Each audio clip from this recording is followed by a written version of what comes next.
Hi, I'm Brett. Today we've got a video update on the Evo 7 automatic GTA model. Now this car beside me, every now and then, we're pretty lucky to see some special cars come through our workshop, and this one in particular, in 25 years of working on Subarus and Mitsubishis, this would have to be probably the pick of the bunch as far as being really unusual. It's almost like the original Japanese owner in Japan ticked the box of absolutely everything that he could modify it.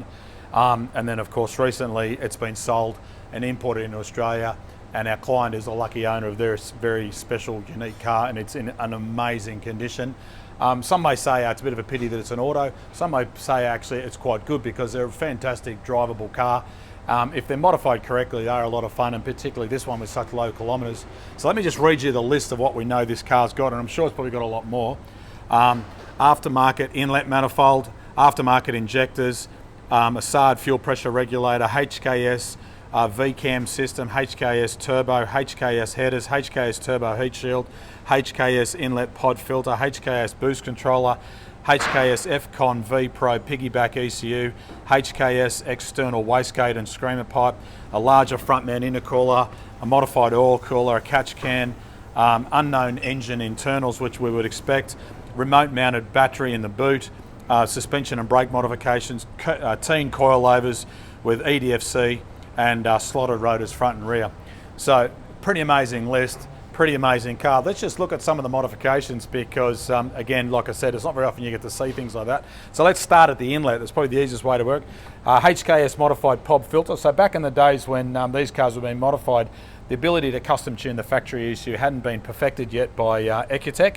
So you'll see in a minute, we'll show you the modifications to the engine ECU. So if you've got these mods on your car, it definitely needs a custom tune. Goes through and around, through the intake of the turbo, through the compressor housing, through the modified front mount intercooler that you can see down through the top here or through the front there, squeezed in behind the front bar, and then it goes around through the custom alloy inlet piping to a complete replacement rear inlet manifold. Now this inlet manifold is pretty unique, dramatically different to the original factory inlet manifold fitted to the car.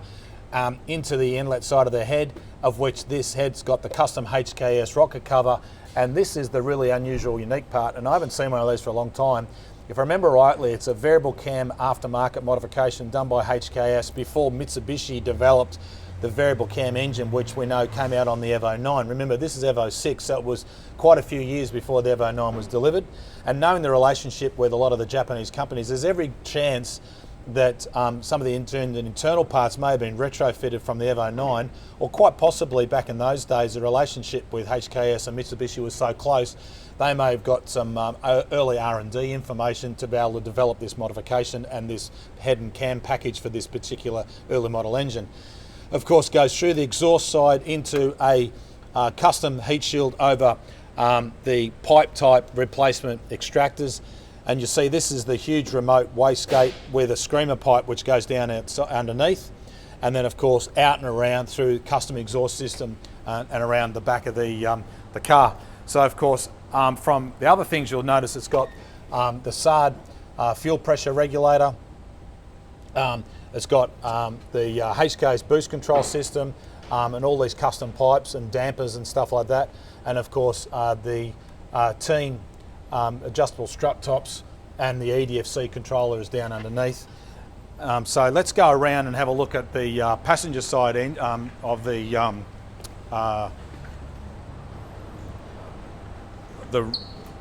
ECU, and you can see we've had to remove it and carefully put it down on the ground. So you can see the custom modifications that's buried in up underneath here, and this is all the wiring mods that was done by HKS, the original factory ECU, and the original aftermarket Japanese controller.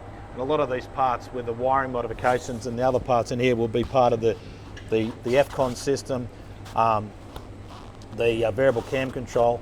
And you've got to remember, all this kind of stuff is quite a few years old now, but when you look at the car as a complete package, it's pretty trick. But I just want to show you one thing, the level of detail on this car, and I'll just open the boot and you'll see the way the battery's been fitted in the back.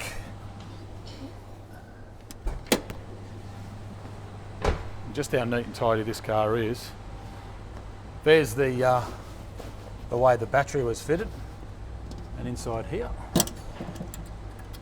is the remote battery that's been taken out of the engine bay. So certainly hasn't been done by halves. Certainly very, very neat and tidy. And the owner of this car is very, very lucky to get this car at a bargain price here in Australia. And our job now is to make sure it's all reliably done, because you've got to remember these cars in Japan are tuned on 100 octane fuel. The best fuel we have reliably here in Australia is 98. So of course, remember the GTA auto model like this with a factory standard ECU can be custom tuned with Raceron technology. And of course, they are still a fun car to drive. And remember, factory standard, these engines do not have variable cam control until the Evo 9 and onwards. Obviously Evo 10 did as well, the 4B11 engine, but the 4G63 was a custom modifications to the head, which was a big difference between the Evo 8 MR and the Evo 9. So we'll get some more updates on this unique car soon as we work out the riddles, because there's a lot of things on this car that we've got to try and do our best to decipher, because a lot of it is in Japanese. But of course, if you want some custom tuning, you know where to go. Contact us through our partner network throughout Australia, or go to mrttuned.com.au. Of course, share this video and subscribe to the channel, and we'll do some more updates for you soon. But for now, my name is Brett Middleton. Thanks for watching.